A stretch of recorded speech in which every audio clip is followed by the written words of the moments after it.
Wali Kota Palembang Haji Harnojoyo membuka festival makanan dingin di Lorong Roda, Talang Semut, Kecamatan Bukit Kecil, Palembang pada Sabtu 24 Juni 2023. Harnojoyo menggunakan Lorong Roda menjadi salah satu destinasi wisata kuliner di Kota Palembang.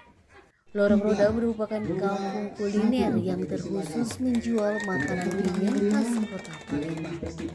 Sangat bermanfaat agar makanan dingin Palembang tetap dikenal. Menurut Harnojoyo, makanan dingin yang dijual di Lorong Roda sangat enak cita rasanya. Terlebih, ada 186 macam jenis produk makanan yang dijual. Harnojoyo berharap lorong-lorong di Kota Palembang dapat menemukan ciri khasnya dan membuat inovasi baru. Seperti Lorong Roda, Harnojoyo berharap camat-camat bisa aktif menjadikan lorong atau kampungnya seperti Lorong Roda, sehingga akan ada festival setiap bulan nantinya.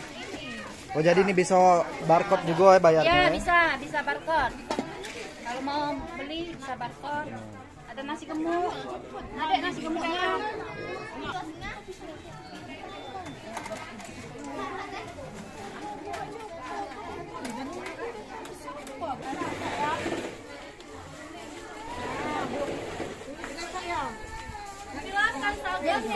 Nabang Sulit.co melaporkan.